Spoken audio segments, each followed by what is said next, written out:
Good morning, good afternoon, good evening, wherever you are listening from, and welcome to 1% Better, where we take a look at hidden stories in sport. I'm Xylon, and I'm joined, as always, by Dr. David Lipman. Doctor, I've got a question for you.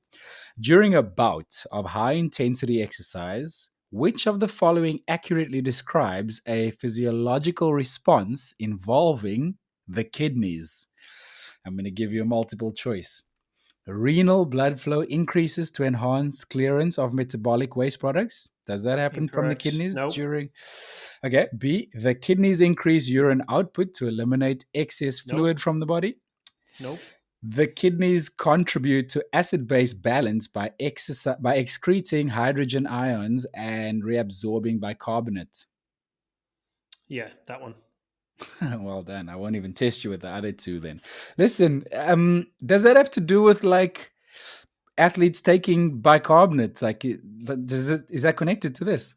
What's the same thing? It's the same compound, basically. It's not to do with them taking it. If you take it, you end up with bicarbonate in your stomach and then in your blood. So it then would reduce the need for this to some degree. But the way to think about the kidneys, they are filters. They deal with fluid balance, but they also deal with waste product management as well. Now, if you think about it while you're exercising, those things aren't that necessary. Now, you could say, oh, yeah, you need fluid balance while you're exercising. Yes, but we don't need to get rid of fluid while we're exercising. Now, that's not to say that you won't, right? I ran all of London Marathon needing to take a pee because I messed up my pre-race prehydration, but it's down-regulated, right? Again, physiology is a dimmer switch. It's not a light switch. It's not on-off. It's more less. So there is less blood flow to the kidney, less need to filter like and pee out and all those things. And then there are hormones that control how much water is reabsorbed or not. Right? There's a hormone called antidiuretic hormone. It's one of those double negatives. Diuretics make you lose more water. Antidiuretic makes you lose less water. So it's antidiuretic hormone, and it goes up during exercise to help you hold on to water. And sodium, apparently. Water and sodium produces less urine to minimize fluid loss and then helps regulate levels of potassium, calcium, and magnesium. So generally, where sodium goes, water flows. Okay. So the body moves. I can see how someone crammed for the exam at medical school. Yep, that's how you get through, is remember stuff like that. But so the body moves sodium and water together generally. So when you absorb sodium or water in your gut, they move together, and then when getting them out, they move together. So yeah, they often move together. Cool. Talking about your gut and nutrition, etc., we are supported by Precision Fuel and Hydration. As always, so grateful to have them on board. By the way, my wife had a call with them. We've talked on this podcast many times about this service that they offer, where you can go to the show notes down below, get into their calendar, and book a totally free call with one of their experts who will help you look at your fueling strategy. My wife took advantage of that. I'm actually looking at the email now that they sent to post the call. Basically, Isn't that an invasion of privacy, mate? No, she's a professional, so she sent me this for this podcast. But I very naturally incorporated it into this episode, and then you, as always, unprofessional and broke fourth wall for the listener. So now they know that this was planned and not natural at all.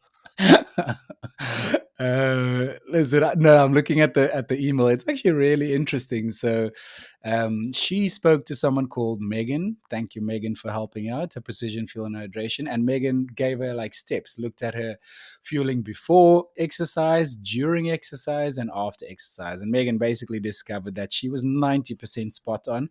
But one thing she was not doing was fueling enough before events, particularly the morning of the event, and particularly with hydration. So because we have plenty of Precision Fuel and Hydration here, Megan recommended that you take at least one pH 1500 and sip that 90 to 120 minutes in the morning before she heads out for leaving for a race. And she did that last weekend. She tried that last weekend, and she ran a 21K PB, a 3-minute 21K PB after that call. So thanks for your input.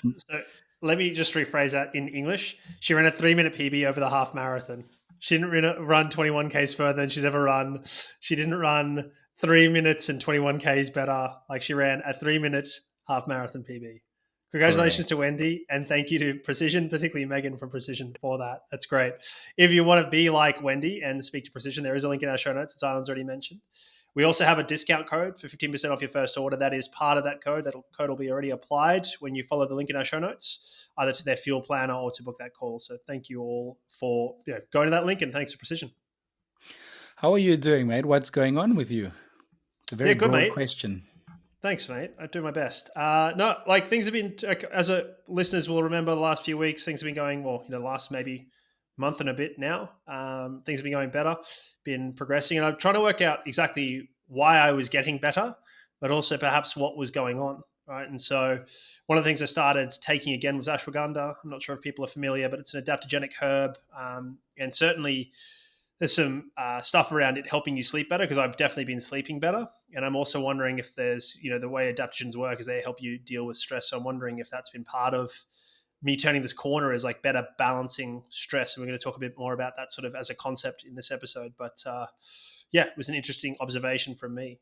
So, mate, better because I'm sleeping better and generally going better and running a little bit better. So that's how I'm going. How are you going, mate?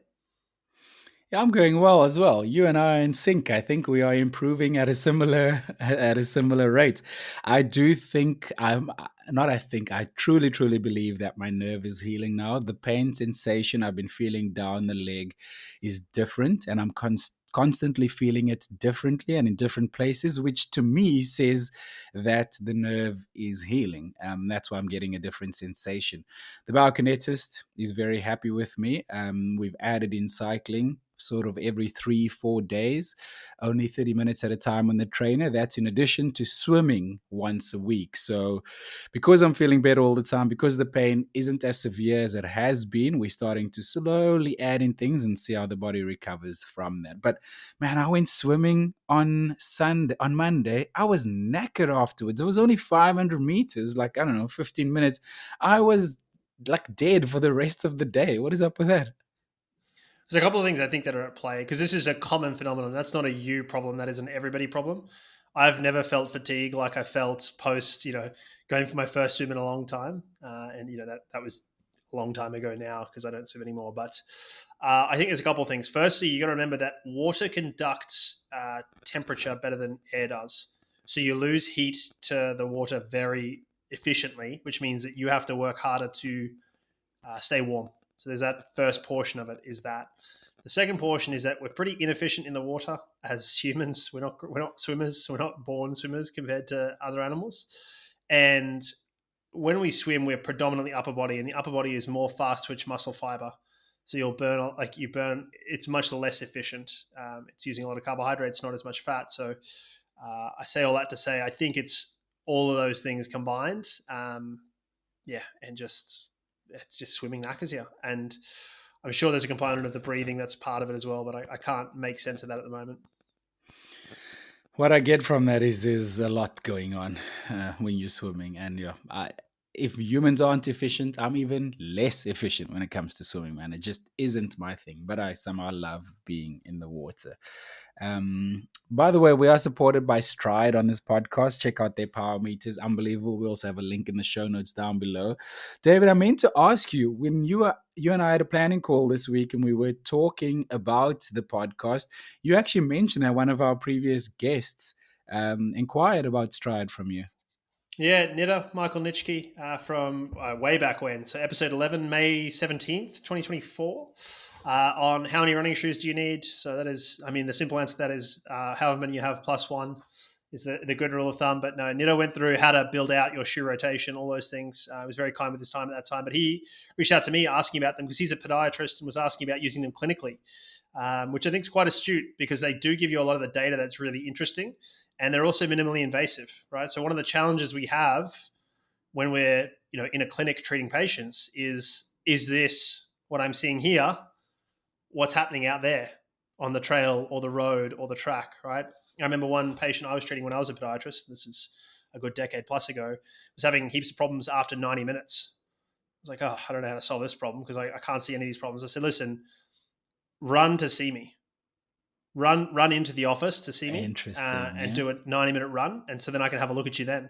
And so he was actually like I don't know, 16 years old, and he ran over to see me, and his dad drove in, and then then it looked all completely different on the treadmill. So I was like, okay, well there's the answers I needed. Um, anyway, I digress, but I think Stryd really help in this context. Lots of really interesting kinematic and kinetic changes, particularly with respect to asymmetries if you're using two of the pods, the Stryd Duo, and particularly as things progress across a run.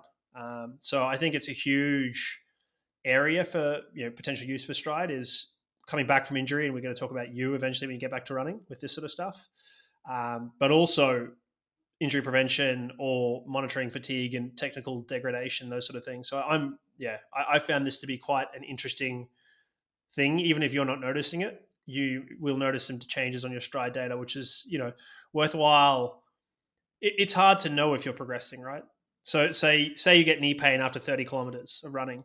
It's hard to know what's driving that. Now you see an asymmetry. Now let's track where that asymmetry comes on. Now all of a sudden we're seeing the asymmetry take longer or be smaller. Like that's all progress that you otherwise have to feel pain for. So I think it's an interesting tool in that respect. By the way, if you're watching this podcast on video, you might be wondering why David's in an interrogation room. I don't know what's going on there. I'm very friendly. This podcast is not an interrogation. Be yourself, mate. But I don't know what is going on with that background. London heatwave, man. We are recording during a London heatwave, and I am struggling. So we are downstairs to try and stay a bit cooler. So out of the office. Oh, brilliant. Thank you so much to everyone who got in touch with us. Over the last couple of weeks, we got a bunch of questions in from listeners, and we actually thought, you know what we're going to do? We're going to bunch them all and knock out an episode. So that's what we're going to do on this episode, get through a bunch of them. If you'd like to get in touch with us, we've got an email address down in the show notes below. You can DM us on Instagram, 1% Better Pod. That is our handle. And then we'd also like to take this time to ask you to please, wherever you are listening or watching to this podcast, to please subscribe. We actually got a really cool note from one of the listeners earlier saying it's so wonderful. They've been listening since the beginning, and it's wonderful to see us grow from strength to strength, adding partners. And that is only because of you. We cannot do that without you. So thank you so much to everyone who has subscribed or shared the podcast. If you haven't done so, please do so now. The first question I want to get to is, we had him on here a few weeks ago, is Ironman Cairns winner, professional triathlete, Matthew Marquardt. Matthew very kindly sent us some insights into how his race went and what he was dealing with. And in addition to that, he sent us a question or gave us some input. He said, you really should do an episode of how, even when you are doing everything wrong in terms of recovery, you can still train well and perform with proper load management. And I guess he was talking about himself, right? Because Matthew's on the way to a medical degree. He's got a lot going on. And then he still went and won a bloody Ironman. Yeah, I think this is an astute observation because I think people misunderstand this stuff. When we talk about overtraining, everyone thinks that it's about the amount of training you get, but this problem is really a stress balance issue.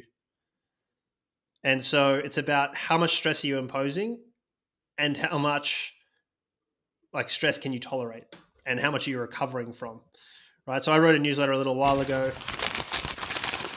There's the sound effect on allostatic load. And that's basically this concept is just like, what's the total load on the body? Now, of course, for Matt, yeah, he's got training load, but he's got things like other stresses in his life, be that early mornings, late nights with med school. He's got medical school stress. He's got exams. He's got all that stuff, travel, et cetera, et cetera, et cetera. This is all adding to the stress. And that's not to say you can't do more stress on top of it, right? And this is, again, something I saw from Marco Altini recently. It was like, it really ran this home. It's like, just because you're not ready to absorb stress doesn't mean you can't perform on that day, right? So if you've got a low HRV and it's race day, doesn't mean you can't perform. It means you're not going to tolerate that stress very well to recover from it. You're not ready to recover from that stress. And ultimately, we get better by recovery, not by doing more, right? So it's about balancing that stress and are you ready to recover from it? That's where the value of the HRV lies. And in Matt's case, he's been able, he's foreseeably doing things wrong. And I wouldn't say wrong or suboptimally, but I would say that very differently to most professional triathletes, which is to say they sleep a lot through the day. they eat a lot through the day or whatever. He's on his feet, he's walking around, he's doing all those things. He only gets to sneak a meal here and there because he's a med student. So what he's doing as a result, I'm assuming, and I haven't spoken to him about this, is managing the training stress really carefully. What does that look like from him? It probably looks like a little bit less total volume, looking at where he puts the intensity, being very specific with that intensity. So not going too hard on easy days and probably going the right amount of hard on harder days. And really trying to dial that in so he can be more precise with it, and then easing off what he needs to on days where he's got more stress, and probably building that around areas where he knows he's going to have stress, like exams. So I think you can certainly bolster your ability to absorb stress, like sleep, nutrition, relaxation, etc. But appropriate loading in the first place and not digging yourself a hole is probably the best place to start from. Uh, it's also worth considering some things can go both ways here, right? So family is a good example. Now we could say family is great. You know, I don't know. Neither of us have children, but like I'm sure children are great. They're really helpful. They help you de-stress at the end of a tough day. But they can also be I really just love how stressful. you paused after family. You were like, I'm sure family is great? Question mark. Sorry, carry on. Well, I mean, I don't have a lot of family. Like I'm an only child, and my parents live far away. So like we live away from Megan's family as well. So like I don't really, I've never, I don't have great deals with big family, but I mean, family is a perfect example because people will understand this inherently. Be that family gatherings, right, like Christmas or whatever, or the holidays in general. People will say things like, "Yeah, it was great, but it's also stressful." And I think kids are another example of this. Is like, I'm sure they're great, but then when they get sick, it's really stressful. So like, they're not either or; they're both and it's probably the net situation, right? So on that one given day or whatever that your body absorbs. So it's worthwhile thinking about things going both ways. Um, but it's also, I think, when we're talking about loading, it's worth, and I sort of mentioned this already, alluded to it with Matt, is like load is kind of two dimensional. It's something that I learned, or the concept, or the way to talk about it is something I took from Olav Alexander Boo, the coach or previous coach of Christian and Gustav, Norwegian triathletes. Is like load is two dimensional. You have the intensity, which sets your y-axis, and you have your volume or your duration, which sets your x-axis. It's like a two-dimensional thing, and you can add load via duration or intensity.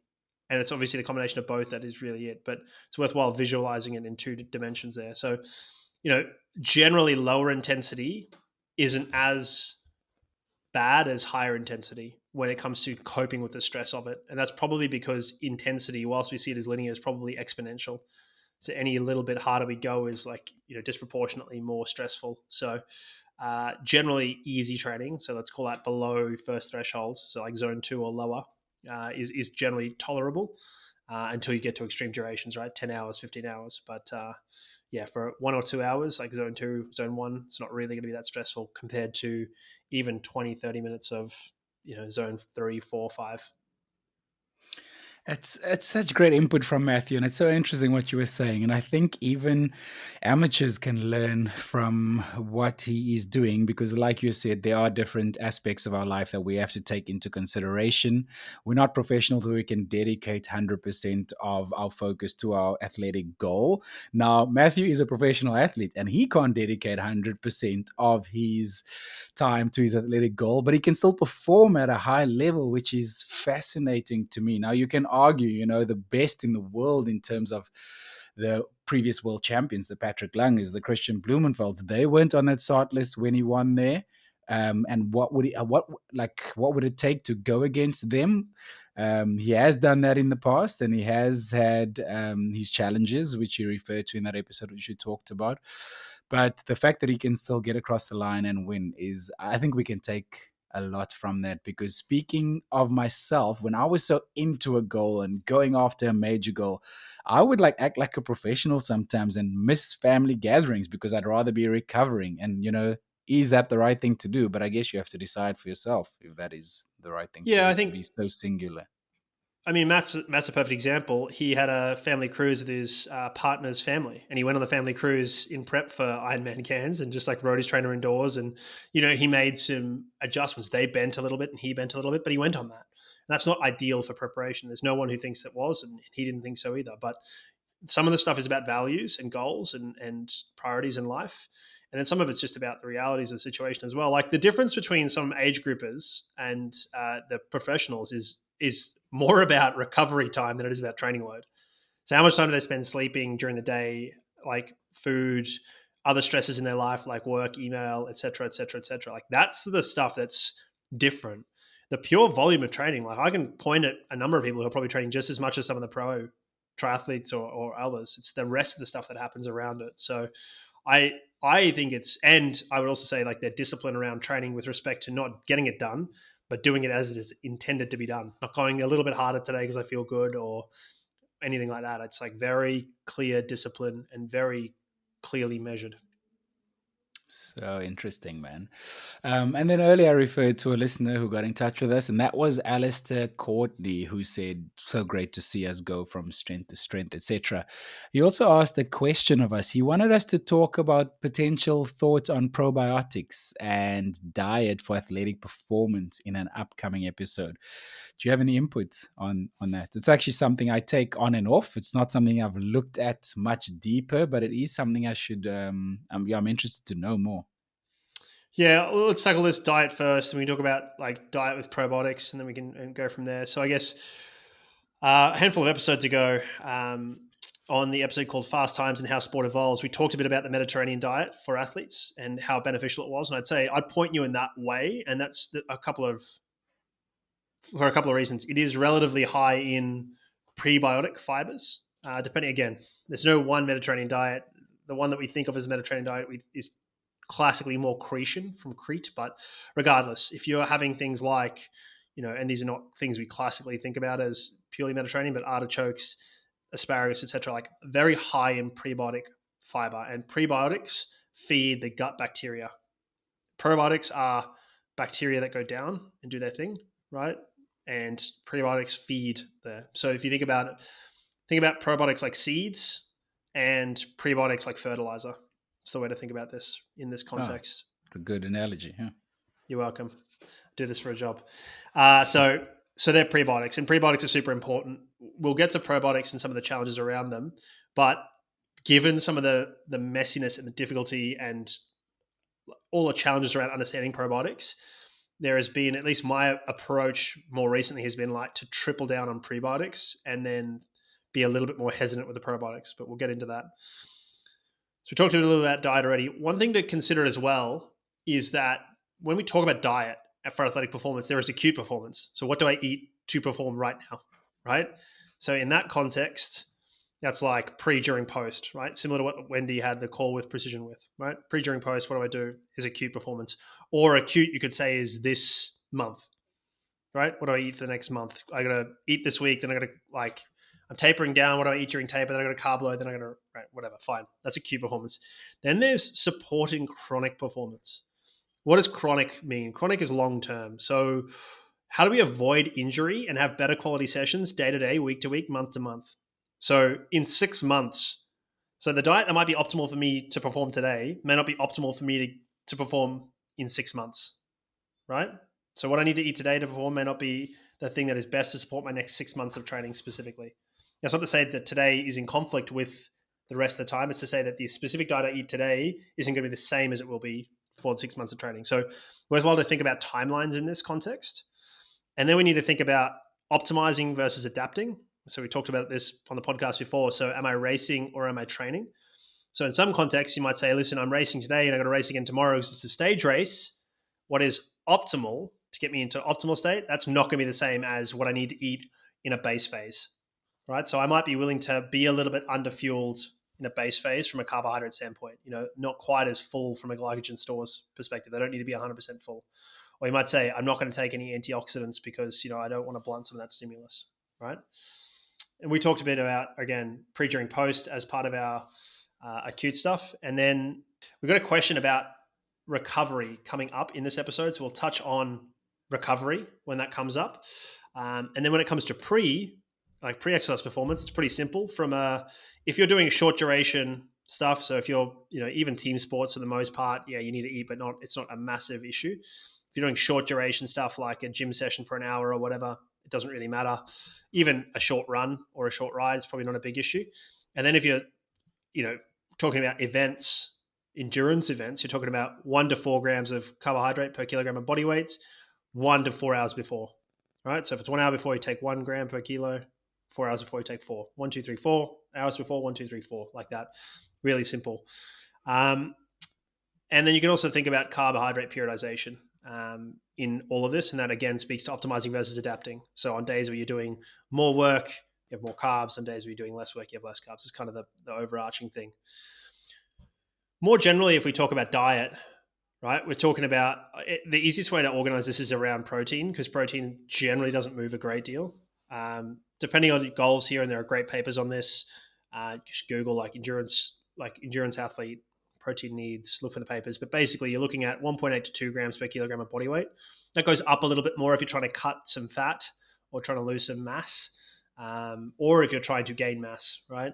But yeah, 1.8 to 2.0 kilos grams per kilo of body weight. It's like roughly a gram per pound. It's a little bit less than that. You titrate up and down your carbohydrate needs based on the amount of work you're doing, particularly high intensity work, right? And then fat for the rest. Like fill it up with whatever else, preferably unsaturated. It's going to be generally I was going to ask whether or that. not you. Should we go with healthier fats? Yeah, I mean, there's debate about this. I think there's no debate that things like olive oil are the healthy ones. So like double down there, avocado, etc. If you want it to be, you want to keep the fat on your steak, like fine. I'm like, whatever. You do what you do. You want to cut it off, also fine, not a problem. Don't avoid fat completely. You definitely need some fat. And yeah, but I would say most people want to spend more time on their polyunsaturated and monounsaturated fats than they do on saturated. So now, next bit, don't skimp on the micronutrients, right? So micronutrients, think about all the vitamins, minerals, all that sort of stuff. So tons of vegetables. So again, Mediterranean diet pattern really suits this, right? Preferably of multiple colors. And again, like if you can get the Mediterranean diet, that is, and if you like it, but the principles are still here. If you build what I've said there, all the stuff that I've just said aligns with the Mediterranean diet, but it could also align with a more paleo type diet or something else. So like whatever you need to do that, but roughly along these principles. Next thing, alcohol isn't a nutrient. You can have it if you want, but it's not a nutrient. And I don't think anyone thinks that. I mean, it's an energy source, and some people would say it's full of antioxidants because it's red wine. Like you hear this, it's people will say that stuff. You and I are non-drinkers, mate, for the most part. Like you don't drink at all. I drink like very rarely, so it doesn't hit the same for us. I promise you, there are listeners like, what do you mean? So yeah, you can drink it if you want. Again, whatever. I'm no judgment, but yeah. And also remember, coffee's helpful to almost everything except sleep. So if you can drink coffee earlier in the day. So there's a recent paper on personalized nutrition for enhanced. Before we jump into that, I want to double click on something you said earlier. You said what you're eating now, your diet that you're eating now might not be helpful for 6 months down the line. A different diet might help then. Can you give me an example of what you mean? Yeah, so a lot of that's a carbohydrate periodization stuff, right? So you may the diet you're eating today may be perfect for your performance, right? But then, or let's say today. So today I'm doing a race, and I'm going to eat a bunch of carbs in the morning. Then I'm going to do my race with a bunch of carbs, and then after the race, I'm going to take a bunch of antioxidants or whatever else. So the antioxidants may blunt my stimulus, right? I might decide, I'm going to take an antioxidant supplement, I'm going to take some vitamin C, I'm going to do this stuff. That's going to blunt my exercise stimulus. So it's not necessarily going to help me in the long term. But also, the diet I'm having on a short term, right? Maybe let's call it 2 months. I might be trying to lose some weight because I think race weight's a relevant factor. Not convinced, but whatever. You get to believe what you want to believe. That may actually not be as beneficial to me in the long term because I can't build consistency off of that because I'm missing days because of low energy, or I can't complete my training because of low energy, or I'm injured or whatever. So what I'm getting at here is like the diet that is best going to support you over a 6-month timeline might look a little bit different to the diet that you may want to take on a 1-month timeline or a short-term timeline. So Gotcha. those two things are not quite the same sometimes. Now, most people, and if there are dietitians listening to this, they might be a bit angry. They might be saying like they are the same, and they very much can be. I'm not saying they can't be the same. I'm not saying that the way, like a good way to eat doesn't help you perform. I'm not saying that. I'm just saying that like for some people, they may want to vary this. I mentioned Marco Altini a bit. It's the second mention in this podcast. He had a great blog on his periodized nutrition approach, where he had really low carb days on some days, and then higher carb days on his workout days, with the goal of bumping up his fat oxidation. Right, so on those low carb days, he wasn't doing much work, but he didn't probably feel great and didn't probably perform super well, even in his low intensity stuff. But in the long term, that supported him better, right? His fat oxidation was better, and it still is. Even now, he's bumped his carbs back up a little bit. So what I'm getting at here is like we're gonna like dissociate acute and chronic timelines because they're not always the same. If you carry on the way you're carrying on, Mark Altini's going to get his own sound effects in this podcast, man. Should do it. We should do it. We'll get him on. We'll get him on, and we'll get him to say something, and then we'll put that in there. But Yeah. yeah. Right. So the recent paper you found on personalized nutrition. Yeah, for enhancement of elite athletic performance. But it's pretty interesting, but it's probably what most people assume. They argue that the guidelines aren't necessarily relevant to the individual, which I think is pretty reasonable. The guidelines should always be a place to start, right? And this is not to criticize the authors. I think I actually know the author, or I've met him at least. Nice guy, think he's smart. So like the guidelines are a starting point, right? In the Mediterranean diet, or my advice, or a dietitian's advice, or all a starting point. And the value of working with a dietitian is to then dial things in over time and individualize it based on your likes and your dislikes and what you respond well to and what you respond badly to and what, what makes you poop your pants and what makes you, not poop your pants, like all that stuff. So all helpful. The solution in this is what everybody thinks it is and what everybody's postulating. And I think it's very simple, but absolutely not easy to execute on, which is a mixture of personalized nutrition is basically a mixture of, there's arguments over genetics, but there's probably a genetic component to it. Then there's what we call multiomics. So looking at proteomics and all those things, so like how your body is interacting with exercise and nutrients we're putting into it, mixing it with wearables, right? So we used to work at a CGM company, continuous glucose monitors are a prime example of this. And then AI, right? So like, let's throw a bunch of buzzwords at it and then it'll fix the problem. It certainly is probably the right approach, but yeah, like, I don't think we're close to the stuff on certainly the AI in the space. I don't think the wearables are at that stage yet. I don't think the multiomics is quite there yet either. I think it's not super far. Given Moore's law, we're probably closer than I think. But yeah, it is exactly where I think the solution is. If you asked me to write a paper or write a thesis, that was what I would have written. I'm just less convinced that it's going to happen in the next little while. And I don't know what, I'm not sure what timeline they put on it from memory. I cannot remember, but that link is in the show notes.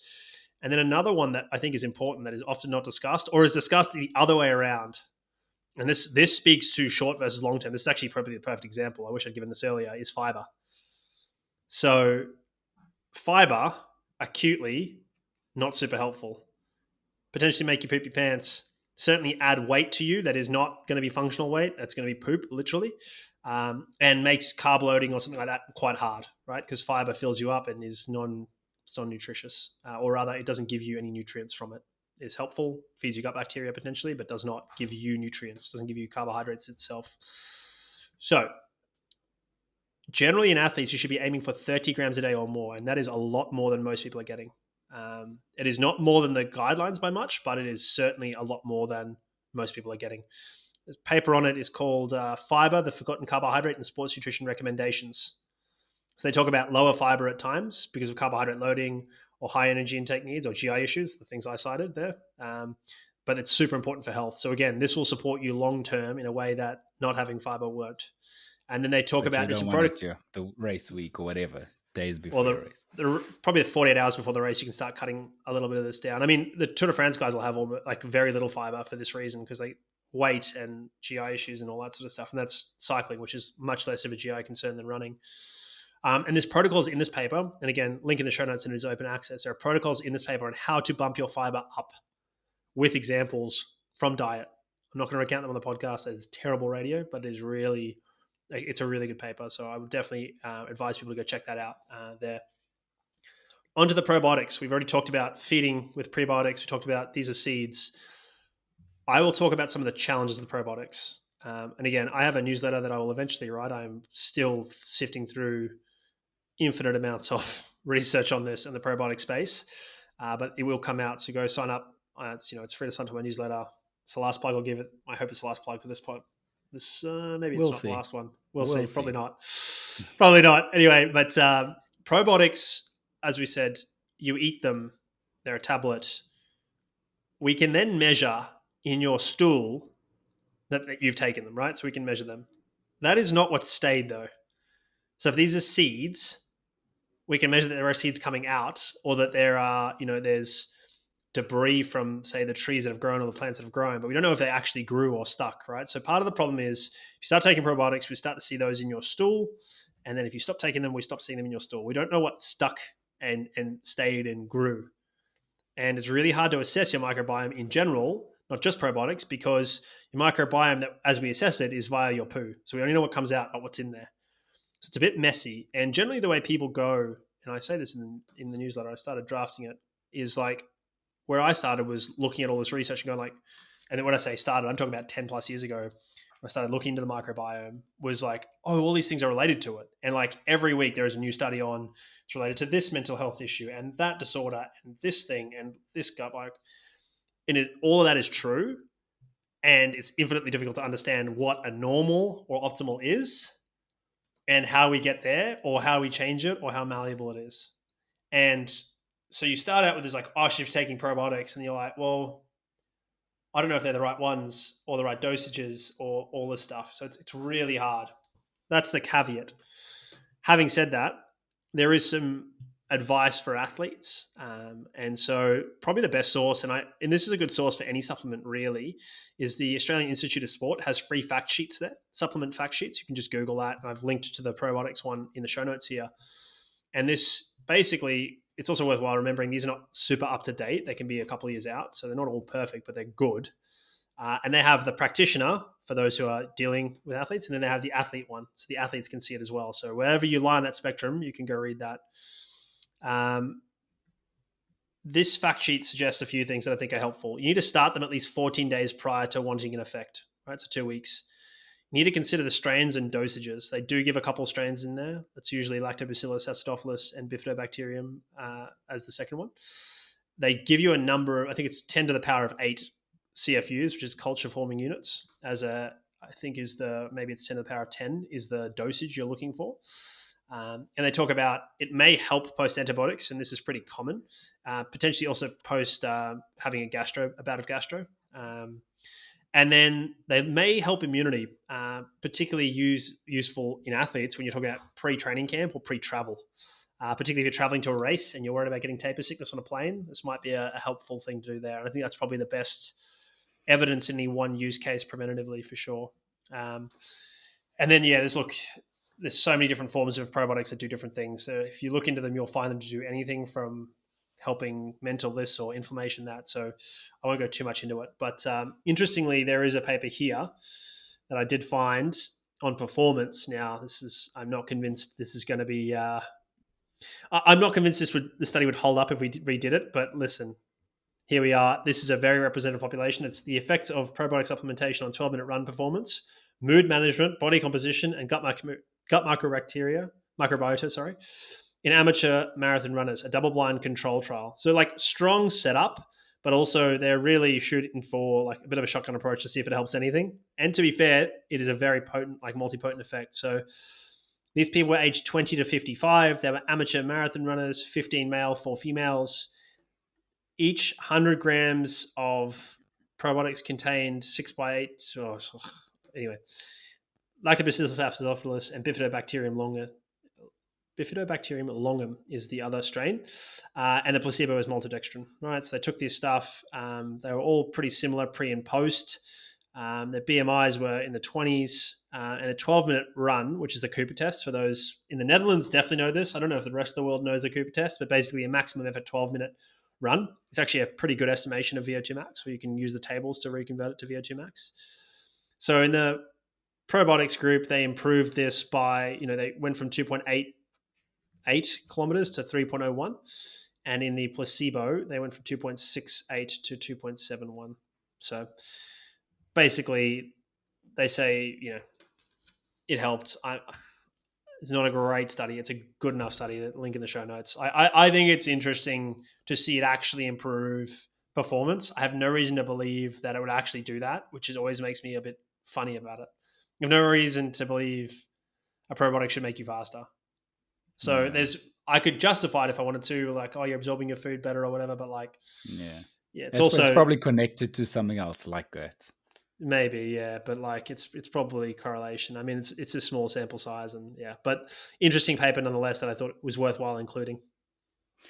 Well, thank you, Alistair, for the question. Our third question comes from Chris Bainbridge, and it really goes actually nicely with Alistair's question. Chris says, "Hi, I'm busy training for the summer with long days on the bike.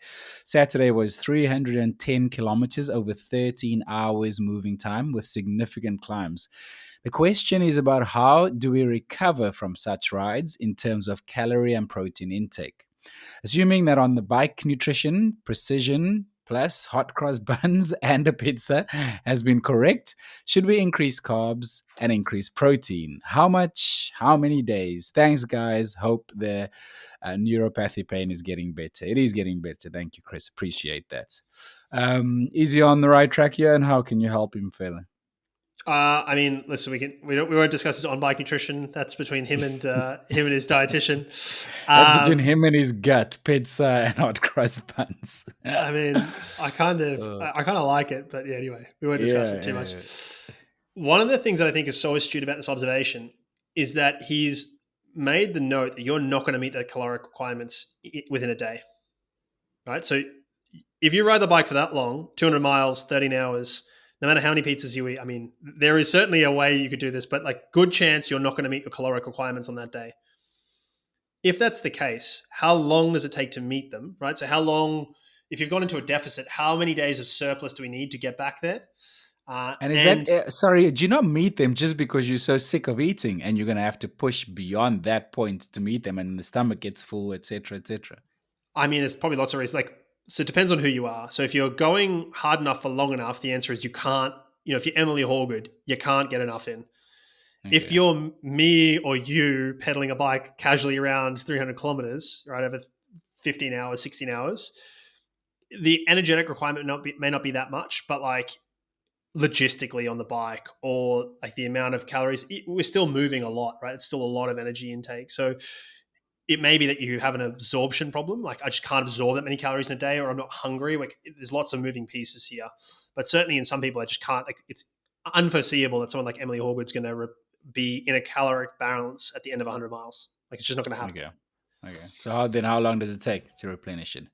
Well, that's the thing. So the question is, how long does it take to replenish that, and how long can you be in a deficit without a concern? Right? Or is it a concern that you're not in a balance within a day? And the answer is probably no, right? Or else we wouldn't have evolved that way. So I don't have really good answers about how long, and I just don't think anybody does. But short term, I'd say it's not a big problem, and I'd say, you know, gun to my head, I'd say you'd be back in balance within a week of something like that. Now, if you're going to go do something that's a week long, right? One of these like multi-stage or you know non-stop races that takes a week. Yeah, okay, you're probably not going to be back in balance within a week. No, a But month minimum. I don't even have a yeah, medical degree, but I'll tell you. yeah, something like that. I'm sure someone's got some rule that they've written up for themselves, like for each day it's, you know, 4 days or whatever. I don't know. But point is, I think for someone like Chris, having done that, like I would wager within a week he'll be back in an energy balance. And it probably matches what people see from their appetite, right? Some people will say initially, and maybe that's even within the first 28 to 48 hours, 24 to 48 hours, they have this like, I'm not that hungry. And then at some point, like the dam is broken, and then it's like I can't eat enough. And that's a good example of like your body trying to like fight back to homeostasis. So there is a classic paper that we reviewed. This is fun history of the podcast. We did this paper as a very first ever podcast episode together for a previous podcast we had and never released it. Because I don't know why we didn't end up releasing it, but it was on the 4 R's of recovery. And so that was our first pilot episode. People liked it. We didn't release it. We shared it internally. People liked it. And then, yeah, we never released it. But always wanted to go back and do that. Never really got around to it. So this is great. So thank you, Chris. There's Did four you? hours of recovery. Did we never release this? I mean, you've only mentioned 5 times there that we never released this. You're welcome. The 4 R's of recovery is this classic paper, as I said. There's just been a new one that's released, which discusses these in the context of allostatic load, which I mentioned earlier. And this is about stress balance here. So both of those are linked in the show notes, so go check them out. They're cool papers. But the 4 R's are rehydrate, which makes sense, drink enough fluid. Refuel, which is about carbohydrates, right? Get enough carbs. Repair, which is enough protein to repair the muscle fibers, and then rest. And then originally rest was just like sleep, but this has got a bunch of other stuff here. So basically, refueling the amount of carbs depends on how many you burned, which is really about like what's that time to next training session or competition. You got to go much harder at this if you've got to perform again shortly afterwards. Nutritional periodization, again, we're talking about, do we want to do that? Do we want to train low for whatever reason in the next training session to try and gain something there? Think about the need for muscle growth and repair. So like your amount of carbs is somewhat dependent on muscle growth and protein intake as well. And then the amount you consumed as part of like prior to recovery, right? So that's pre-enduring, right? So if you've created a big deficit, like if you woke up, didn't eat anything, ate 30 grams an hour on the bike, then rode for 13 hours, it looks different to I woke up, ate 4 grams per kilo, and then I ate 90 grams an hour on the bike, and then I went there, right? So these will vary, but we're talking about roughly, you're looking at 1.2 gram per kilo per hour for up to 4 hours. And that's of carbohydrates. I'm not going to do the imperials on these. I'm sorry, team. You've heard me do public math enough times. I'm not good at it. So please, we're not going to do that. Best. Thanks. Thank you. Yeah, so roughly 1.2 grams per kilogram of body weight per hour for the first 4 hours, right? So it's quite a bit of carbs. And up to, and this is from the updated paper, is 4 by 5 gram doses of creatine. So it's quite a bit of creatine in a day as well. Wow. Okay. You can certainly have them less split up. If you split the creatine up, what it means is it's going to be easier on your gut. If you have big chunks of it, big whacks of it, and you're not used to it, you can have some GI upset, and you don't need that post-race or post-training. So the creatine is thought to help with absorption of carbohydrate and resynthesis of recovery in general, but then resynthesis of glycogen as well. Repair, they talk about doing 0.3 to 0.5 grams per kilogram of body weight of protein, and using creatine there as well. And they give a 0.1 gram per kilogram, but you'll obviously be covered there. We talked about the rest already. Also, in rehydration is always 150% of losses. They suggest in the new one adding some carbohydrates, so 6% solution or less, and some electrolytes. So throw some precision in there for sure. You don't need to add carbohydrate to this if you're going to drink this while you're having carbs, right? Or those carbs are all the same carbs. They're not separate carbs that you have to do differently, right? You can drink your carbs or eat them. And then rest and recuperate. The update, the big one is here, is the ashwagandha that we talked about earlier from my stuff. So they're recommending over 150 grams potentially to help some sleep. They're talking about tart cherries here, and you'll see that a lot of the cyclists post Tour de France stages will be drinking tart cherry juice. It's a red bottle often to help with, as again, antioxidant. So again, if you want to optimize, tart cherries, but if you want to adapt, you may not want those antioxidants. Again, short versus long term. And then some kiwi fruit they recommend because that helps sleep. So that's at night. They talk about omega-3 fatty acids. Again, aligns with a Mediterranean diet style, but you can certainly take them, fish oils. And then they talk about valerian root, which may help with some sleep. And they talk about a protein here, whey or casein overnight. And that's pretty classic in the bodybuilding world. It's now coming to the endurance world where we take a protein supplement before sleep to help us keep recovering overnight and maintain protein synthesis overnight. So interesting. Okay. Yeah. So really interesting. So there's also another paper here, nutritional strategies to improve post-exercise recovery and subsequent exercise performance, and narrative review. So again, these guys talk about similar stuff, 1 to 1.2 grams per kilo per hour of carbohydrate for 4 hours. They say complete replenishment of muscle glycogen typically unfolds over 24 to 36 hour period, provided that 7 to 12 grams per kilogram of body weight per day are consumed. That is quite a bit of carbohydrate. You got to work for that, I'll tell you now. So, liver glycogen resynthesis proceeds at a slower pace during the initial post-exercise hours. That's because you're using liver glycogen in that stage to help with muscle glycogen. And then achieving saturation only after 11 to 24 hours or 25 hours. So contingent upon higher carbohydrate diet. So this is kind of getting at what I was hinting at before with how long are we going to be in a deficit depends on how hard you go at the carbs. Remembering that you're using carbs as well to live, right? Then they talk about 20 to 40 grams of high quality protein, which aligns with the other one, for several hours. So we're talking about having that, will keep your muscle protein synthesis up for several hours. Again, these have got general recommendations of protein intake. Co-ingestion with protein and carbohydrates generally helps. Same with creatine. They all work together. The whole is greater than the sum of its parts. And then ingesting slowly fluids of 5 to 7 milligrams per kilogram, at least 4 hours before exercise or competition. Yeah, that's rehydration stuff. Yeah, fine. They also then talk about bicarb. Taking bicarb might potentially help recovery, which is interesting. So Mm. zero point 0.3 to zero point 0.4 grams per kilogram. I will tell you this. If you do this, you may poop your pants. It is not great on the gut. That's That why. has come up a lot this episode. I mean, we are talking about the gut, but we have talking about pooping your pants a lot. So Well, it's keep a big going. concern for a lot of people, and this is Yeah, why of the course. hydrogels and all that sort of stuff exists. The reason you would take this bicarb is if you need to perform again and you have a high intensity exercise. So this is not going to be like, oh, if you finish my marathon, I'm going to take some bicarb. It's like, no, no. If you're going to like do a double threshold day, you might want to take some bicarb after your first session. Uh, we talked about creatine carbs, caffeine. Probably not going to hurt you. I think some of the research I've suggested or read has suggested that it will help your uh, recovery in terms of glycogen resynthesis rates. But again, not I wouldn't do that at the cost of sleep. So if it's not early in the day, don't take the caffeine. And caffeine doesn't disappear from your body. So if you've had some during the race, it'll still be floating around, right? It takes a long Yeah. time to come out. So basically, acutely, as I've just suggested to Chris, chronically, after 3 to 4 days, you're still going to be doing this stuff. Hunger is going to dictate this. Rest is going to help you, of course. So make sure you're eating enough. Make sure it's nutrient dense, right? Anything you skipped during carb loads because you're worried about it, I would go for it then, except if it's junk food because whatever. But go for the vegetables, etc. And so I think it's days to a week until you be back in a balance, depending on how hard you go and what you keep doing or don't do. Right? If you don't exercise at all that week, you'll be back quicker. If you're going to keep training or whatever, then it's going to take longer. Interesting. Chris, thanks so much for sending that question in. I know you've been waiting for the answer. Thanks so much for waiting patiently. Hope this will help you along. And then our final question comes in from Lusta Mkosi.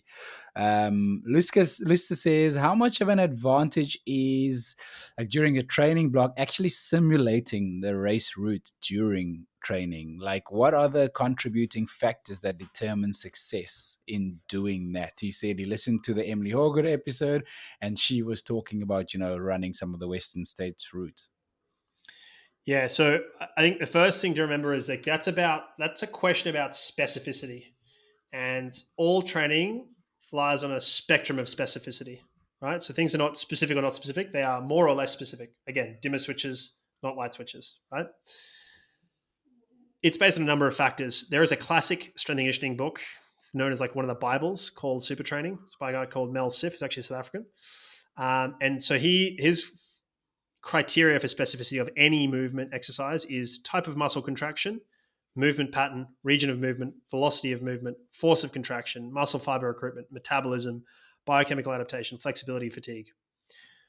That's for completeness. Basically, there's lots of different ways to think about specificity. You can think about a lot of ultra runners will do things like if I'm running Western States and it's got I can't do Western States. Let's do UTMB, 171 kilometers and 10,000 meters of elevation. I will do that over a week. So all of my weeks will have that same ratio and roughly that same amount. So I'll run 170 weeks with 10,000 meters of elevation. If I run slightly more, then I add a bit more elevation, right? So you're trying to keep your proportions and ratios right.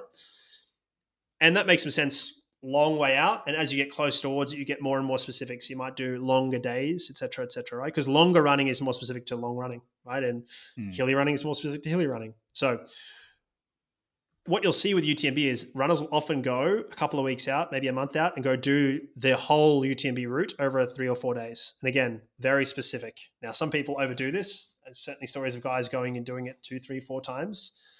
You can overdo that, right? Because you've got to remember, you don't want to cook yourself. So there's certainly nothing more specific than spending time on the course, particularly sections you want to get good at or better at, or tactical sections, right? That's not actually that possible with Western States, given a lot of that trail is closed, as Emily sort of alluded to. So I think it's super helpful, and particularly when it comes to things like effort and pacing, as well as knowing where you are. There's nothing harder. I'm sure you've all done this, where you don't know where you are in the race for whatever reason, because it's like not a well-marked trail. You're not sure how much far. I think I spoke to you a couple of years ago, Xylon. I remember you saying like you did this like half marathon and it being like 25 Ks. There is nothing harder than when you think you should be done and you're nowhere near done, or you don't know where you are and you don't know how far you go. Because part of we talked about the central governor recently. Part of the central governor is how much resources, let's just call it energy resources, how much of that do I have left, and how much do I have left of the race or this effort? And if you don't know where that second one is, it's really hard to not to budget, right? If I said to you, you've got to save money to buy something, you say, well, what does it cost? I say, I don't know. Then how do you know you have enough money, right? And this Mm. is what we're talking about, right? So your body's budgeting resources for an unknown thing. Whereas if you know the course, it's a lot easier to know exactly what's coming, when it's coming. And so you'll feel a lot more comfortable, and you'll find your RPE goes down a little bit. So I certainly did this for the Amsterdam Marathon. We lived on the course, and I was trying to run under 3 hours, and I went out and trained on that thing every Sunday. My Sunday long run was on the course. I did the beginning of it, I did the middle of it, I did the end of it, I did like big portions of it, I did almost all of it. There was That's almost none such of a it. big benefit to be doing the actual course come race day mentally. Whereas if you don't live close to the race, you can simulate it via elevation and corners, maybe whatever. Yep. That must have been a big benefit. It was huge. It was super huge. I was just like, yep, I know where I am. I was like, I'm going to push here. I know exactly how far this is to the finish. I know how long this should take me, et cetera, et cetera, et cetera. So yeah, I think simulation is super helpful because it's more specific. I wouldn't get, again, if you've got a marathon in 6 months, I wouldn't be simulating for 6 months. I would be thinking about it like, Okay. okay, it's a hilly marathon, so I'm going to start doing some more hills 6 months out so that I'm better positioned, right? So think about it. The further you are away, the more you want to be a well rounded athlete. And the closer you are towards it, you want to be more of a sharpened athlete towards that event. Interesting. Oh, so interesting. And so if you're well rounded, it's about generally working on weaknesses and areas that you need. And then as you go through a middle phase, it's like, what are the specifics that I may need to do? So you may say, listen, I'm weak on hills, so I'm going to do hills here, right, in the early phases. But you also say, I'm actually okay on hills. I don't need to do too many hills. I do enough through the week. So you may not do Mm. too much in the early phase. But in the middle phase, you may say, yeah, now I need to do some specific types of this gradient of hill, or more hiking than run hills, or I need to do hills that are this duration, right? So all those sort of stuff. And then once you get to specifics, now you're talking about, yeah, how do I simulate this race? And that's probably the last 2 to 3 months is like, all right, how am I really simulating this race here, right? So, and that's about performing, getting it right. You're talking about same intensities, all that sort of stuff. So now you're not jogging a hill, you're running it at race intensity, whatever that is, right? And that's probably, again, earlier in a training phase, we go from more physiology, more internal load. Later in a training phase, we go to more external loads. So if my goal is to run this pace, earlier I need to build my physiology, and later I want to build my ability to run that pace.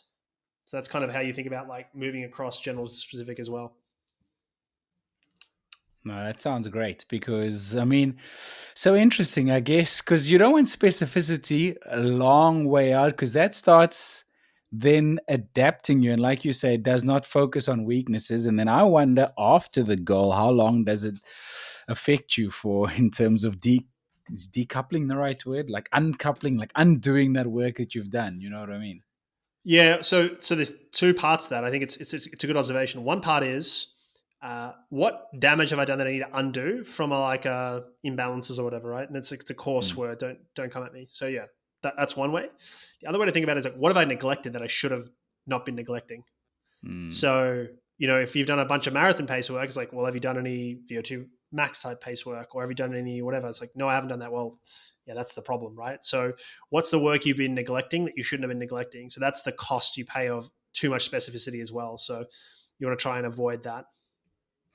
Listen, before we go, should we talk about sleep a bit?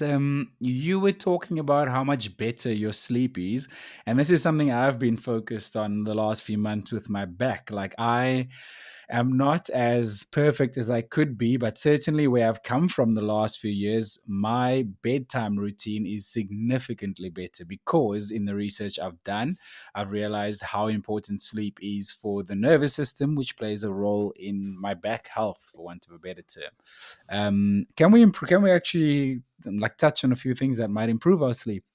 Yeah, again, so I think big rocks first, right? So let's like this is the preface to it. So you talked about bedtime routine. I think that's something that people are not doing, and I think that's super helpful. It's both a things to avoid. So don't do the screen time, don't do the social media, don't do the whatever. And I'm less convinced it's screens as much as it is stimulation from the screen, Mm, right? So of like course. rage bait on social media, or a Marvel movie or whatever, like whatever it is that's stimulating on TV or whatever screen. So I think stimulation probably more so, right? So like Then there's a routine aspect to it. Now, the routine is secondarily beneficial because it's telling your body this is what we do before we sleep. You're just a bunch of carbon atoms that can be trained like anything else. So like you can train yourself to get ready to sleep. Parents will know this from, just sleep training their kids or whatever. It's like, let's send the body signals to get it ready to sleep, right? Whatever that is, you get to set up your routine. I'm thinking, you're making me think of that episode in The Office where Jim trains Dwight with a clicker that every time he clicks and says mint, Dwight hands him a mint, and then eventually clicks and he puts his hand out and is like, what do you want, Dwight? Anyway, sorry, I'm getting distracted here. That's a perfect example of classical conditioning, which is what we're doing here, which is like, I have a routine, I'm telling my body and I'm going to sleep or whatever. Part of that routine is having a routine sleep and wake time, which is to say, don't vary it. Now, it's hard with social lives and weekends. It's what we call social jet lag, but you generally want to be going to bed and waking up at similar times. That is helpful as well. It's also why jet lag exists. We talked about caffeine before, avoiding it earlier in the day. Avoiding it later in the day, trying to push it earlier in the day if you have any. That will depend a little bit on genetics and differences, but certainly I don't think it's not beneficial to people who have genetics that allow them to drink caffeine later in the day. It may not be as harmful though. So there's no benefit in a late coffee. Just avoid, so there's that. I'd also avoid, and we talked about this on when do you train or what time of the day should you train, or I can't remember the exact name of the episode, but like avoiding late day intense training because your body temperature has a drop and it takes quite a while. Believe me, I've noticed that today. But obviously, to note, that's if you can. That's if you have the choice. Yeah, agree. Yep, as we said in that episode. And then remember, alcohol isn't sedation. I say isn't sleep; it's sedation, right? And same with many sleeping tablets. Those are not sleep; that is sedation. It's not to say that you shouldn't be taking sleeping tablets if you're prescribed and you need them. What I am saying here is like it's not the same from a sleep architecture standpoint, and neither is alcohol. So you may fall asleep quicker, and that may be necessary in certain times, but it's not necessarily sleep per se. It's not as restorative. So those are the big caveats here. So you need to have a dark, cool room that is quiet and has some air in it. And that's like the things I'd say. That is how you get your sleep. Now, cool will mean different things for everybody. Dark should mean the same thing for everybody. I'm talking about like no lights as best as possible. So that is sleep hygiene. That's kind of the basics. Now, this paper, improving sleep quality to enhance athletic activity, the role of nutrition and supplementation, right? So first thing here, worthwhile noting, this is only nutrition and supplementation, but that's what people are interested in, of course. So appropriate magnesium, we talked about this previously on the podcast, so ensure you have appropriate magnesium. We talked about some that may help with sleep. So go back and check out that episode. I don't know what episode it was, but I think from memory, magnesium glycinate and L-threonate are the two types. We talk about melatonin, typically 1 to 5 milligrams per day, 1 to 3 hours before bed, improves total sleep time. Tryptophan supplementation, more than 1 gram can help improve sleep quality. So tryptophan-rich foods can help, which include milk, which is why sometimes milk helps go to sleep. Also turkey, classically. This is why people fall asleep on Thanksgiving watching football, for the American listeners. Interesting, yeah. They talked about ashwagandha, again, 600 milligrams per day for 8 weeks, showed improvements in adults with insomnia. Remembering, helping somebody who has a problem like insomnia is not the same as improving good sleep or okay sleep, right? But yeah, you probably should cycle it. Dosing varies and you use it in the evenings. Another one is apigenin. So often there are improvements in sleep quality in chamomile extracts, basically, which is apigenin. And so ranging from 220 milligrams to 1500 milligrams per day for at least 4 weeks. And that's in human studies. So that might be something, again, chamomile tea. Again, the ancient wisdom exists for a reason, right? Like it's certainly there. And then Mediterranean diet is associated with improved sleep outcomes. So the chamomile tea is part of my chamomile tea, and the L-threonate magnesium, which you mentioned, is part of my sleep routine. Yeah, I do I don't do chamomile tea, but I certainly do the magnesium L-threonate. And I also do glycine, which I wrote an article about in my newsletter to get another plug-in. Oh, so that will goodness. This newsletter is getting more airtime than Michael Jordan on a basketball court, man. Well, that's very good. How long have you stored that one up, mate? About 10 minutes, I've been thinking. I've been waiting for you to mention the newsletter again. About 10 minutes. Look through in the run sheet. Was like, he's going to mention it again. I got to get him.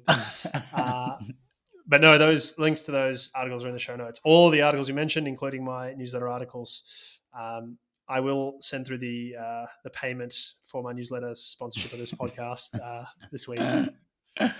Oh, very good. Thank you so much to everyone who's got in touch with us. Really love your questions and love learning this stuff, man. Love learning to become 1% better. Do you like that? Yeah, it's like you planned it, mate. Exactly. If you're still listening at this part of the podcast, we really appreciate you. Please subscribe to the podcast if you haven't yet. David, thank you so much for putting this together, and we'll see you next Friday. We drop a new episode every single Friday. Thank you, mate. Appreciate you. Catch you on the next one.